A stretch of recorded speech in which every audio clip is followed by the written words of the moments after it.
नमस्कार मित्रांनो, आज दिनांक 3 एप्रिल 2024. आज आपण चर्चेचा विषय घेऊया मध्यमवर्गीयांचे प्रश्न. का बरं? तर काल एक खूप चांगला प्रश्न आला होता आणि त्याच्यावरून हे लक्षात यायला लागलं की आपण किती प्रामाणिकपणे, किती कॉन्सन्ट्रेट करून माझे व्हिडिओ बघत आहात.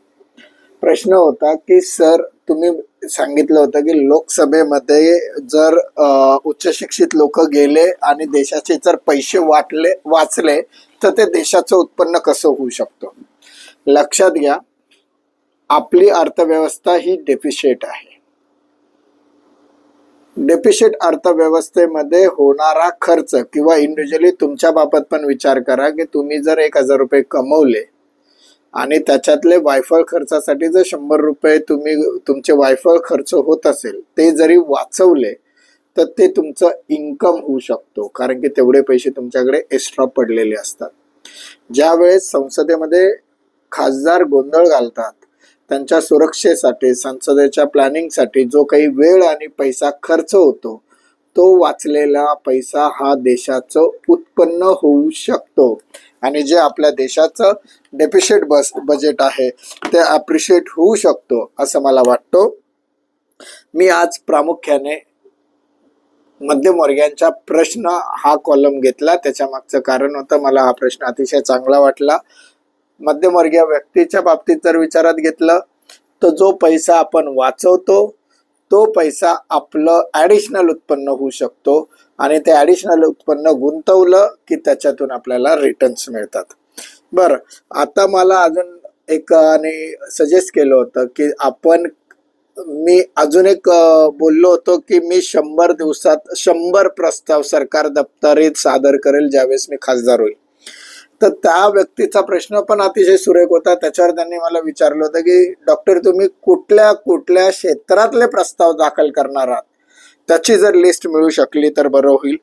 साहजिक आहे, ती लिस्ट मी तयार केलेली आहे, मी जे आधीही सांगितलं होतं, आणि ती लिस्ट मी इथं टाईप करून ठेवलेली आहे. मी फक्त ती टाईप केलेली लिस्ट आत्ता वाचतोय, कारण की कुठल्याही क्षेत्रातलं जे आपण म्हणू शकतो की तो प्रस्ताव मिसिंग राहू नये किंवा कुठलंही क्षेत्र मिसिंग राहू नये, हे त्याच्या मागचं कारण आहे. मला काम करायचे क्षेत्र मी शॉर्टलिस्ट केले होते. ह्याच्यात जर तुम्हाला वाटत असेल की अजून काही ऍड करायचं आहे तर मी रिक्वेस्ट करेल, तुम्ही मला मेसेज करा. मी नक्की त्यांचाही प्रस्ताव कसे आणि काय बनवता येतील त्याच्यावर विचार करून तुमच्या समोर नक्की येईल. दैनंदिन सार्वजनिक कामाविषयी मी प्रस्ताव बनवणार आहे. त्याच्यापैकी जे डिपार्टमेंट्स असणार आहेत ते आहेत पर्यटन, पर्यावरण, बांधकाम, कृषी, विधी व न्याय, जलसंधारण, कामगार, रेल्वे, एसटी, विमान, PMT बस, रिक्षा, टॅक्सी, पार्किंग, अतिक्रमण, वाहतूक कोंडीचा सामना, शिक्षण, संरक्षण, संशोधन, क्रीडा, वृक्ष संवर्धन, ऊर्जा, नदी सुधारणा, नशा करणारे लोक म्हणजे नशेच्या विरुद्ध काम करणं, नशा रोखून युवकांच्या भल्यासाठी, भेसळ, फसवणूक करणारे बांधकाम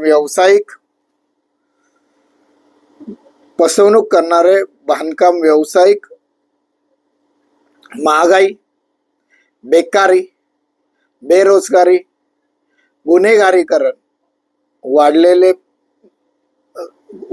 गुन्हेगारीकरण, वाढलेले प्रदूषण, ज्याच्यामध्ये प्रदूषणामध्ये आपल्या पुण्याचे अतिशय महाभयानक रूप त्यांनी घेतलेले आहे. याच्यावर उपाययोजना करीत प्रस्ताव करणारे, त्याच्यावर मी डिटेल संवाद देखील करेल. त्याबरोबरच जे मतदारांना अपेक्षित असेल किंवा तुम्हाला अपेक्षित असेल त्याच्याकडे सत्ताधाऱ्यांचं किंवा सामान्य प्रशासनाचं लक्ष, त्याच्यावरती अंमलबजावणी कसं करणार, कुठल्या डिपार्टमेंटकडनं करणार, कशा पद्धतीत करणार, या संदर्भातले संपूर्ण विवेचन येत्या काही व्हिडिओजमध्ये मी आपल्या सगळ्यांसमोर आणणार आहे. या सगळ्या लिस्टमध्ये मी एक नाव ऍड केलं नाही, परंतु ते बाय डिफॉल्ट असणार आहे हे तुम्हालाही माहिती आहे. ते म्हणजे अर्थ, व्यवसाय, इंडस्ट्रीज आणि भारताला 2047 पूर्वी विकसित राष्ट्र करायचं. कारण की याचा मी वारंवार उल्लेख करतोय, म्हणून हे नावं मी या लिस्टमध्ये घेतले नव्हते. परंतु उद्या परत असा कोणी व्ह्यू घेऊ नये म्हणून मी हे सांगितलं. आणि सगळ्यात महत्वाचा माझा अजेंडा जो इकॉनॉमीच्या संदर्भातच आहे. सर्वांसाठी विमा ही जी संकल्पना आहे हिला पुढे रेटायचं. विमा प्रतिनिधी बांधव जे आहेत त्यांना जास्तीत जास्त चांगलं स्टेटस निर्माण करून द्यायचं. विमा कंपन्यांचा विषय जो आहे तो मार्गी लावायचा. पीक विम्याचे प्रश्न शेतकऱ्यांचे सॉल्व्ह करायचे. यासारख्या अनेक विषयांवर मला काम करायचं आहे. याच्यात जर काही विषय माझ्याकडनं मिस झाले असतील तर मी कृपया तुम्हाला रिक्वेस्ट करेल, मला ह्या व्हिडिओच्या अंती कमेंट्स करा, मेसेज पाठवा. मी आपले विषयांवर अभ्यास करून नक्कीच हे विषय मी घेईल. पण एवढं मात्र नक्की, मी आता जे विषय लिस्ट मी तुम्हाला दिली आहे त्या विषयांचा अभ्यास हा मिलिंद संपगावकरचा झालेला आहे. त्याच्यावर आता 1 to 1 डिबेटला मी बसू शकतो. म्हणून मी सांगतोय तुमचेही विषय पाठवा, मी त्याच्यावरही अभ्यास करतो आणि आपल्या समोर नक्की येईल.